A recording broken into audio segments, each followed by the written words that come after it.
మీ జగనే సీఎంగా ఉండాలి, మన వైఎస్ఆర్సీపీ ప్రభుత్వమే కొనసాగాలి, దానికోసం మన వంతు ప్రయత్నం మనం చెయ్యాలి, ఖచ్చితంగా మనం అందరం బయటికి రావాలి.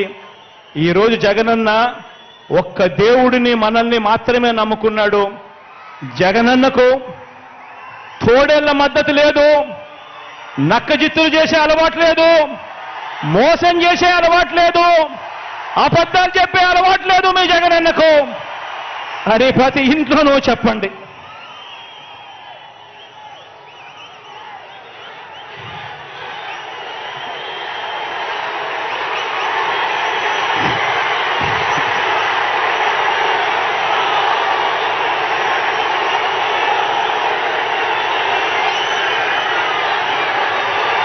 ఒకటి అసెంబ్లీకి, ఒకటి పార్లమెంటుకు, ఒకటి అసెంబ్లీకి, ఒకటి పార్లమెంటుకు ఫ్యాన్ మీద మీరు నొక్కితే మీరు గత ఎన్నికల్లో బటన్ నొక్కి పెట్టెలో బంధించిన చంద్రముఖి బెడద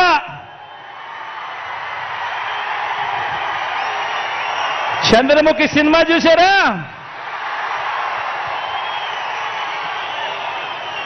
ఒకటి అసెంబ్లీకి, ఒకటి పార్లమెంటుకు ఫ్యాన్ మీద నొక్కితే మీరు గత ఎన్నికల్లో బటన్ నొక్కి పెట్టెలో బంధించిన చంద్రముఖి బెడద ఇక శాశ్వతంగా మీకు ఉండదు. చంద్రగ్రహణాలు ఉండవు. లేదంటే చంద్రముఖి సైకిల్ ఎక్కుతుంది, టీ గ్లాస్ పట్టుకొని పేదల రక్తం తాగేందుకు లకలక అంటూ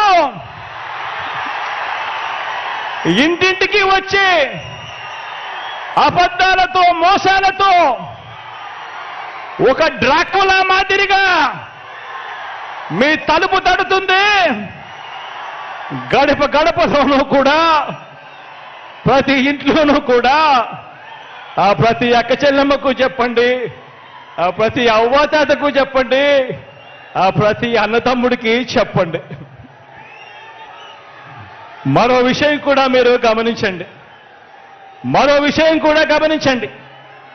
14 ఏళ్ళు సీఎంగా చేసినా కూడా చేసుకునేందుకు ఏమీ లేదు కాబట్టి, చెప్పుకునేందుకు ఏమీ లేదు కాబట్టి చంద్రబాబు రాజకీయం అంతా కూడా పొత్తులు, జిత్తులు, నక్క జిత్తులుగా సాగుతా ఉంది చంద్రబాబు గారిది.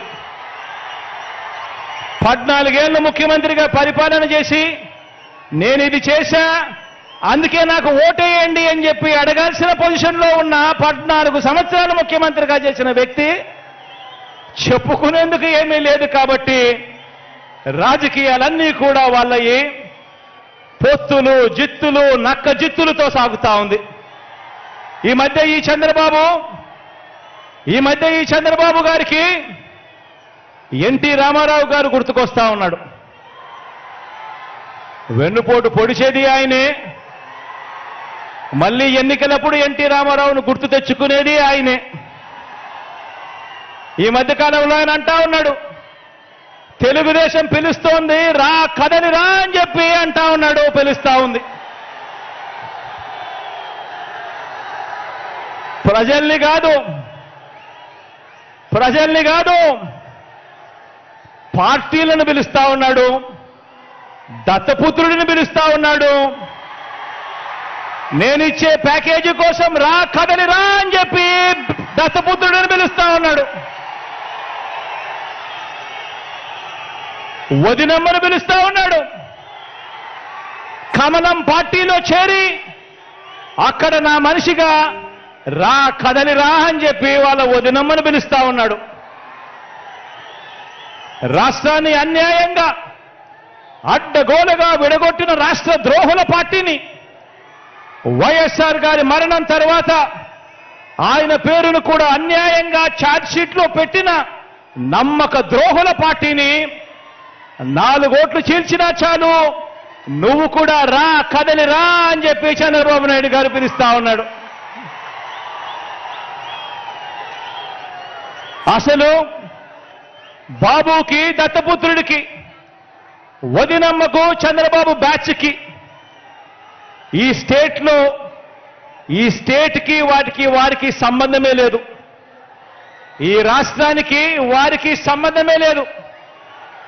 ఏ ఒక్కరు మన రాష్ట్రంలో ఉండరు.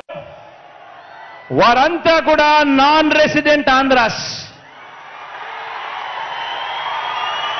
ఏ ఒక్కరు ఇక్కడ ఉండరు. వారందరూ కూడా నాన్ రెసిడెంట్ ఆంధ్రాస్.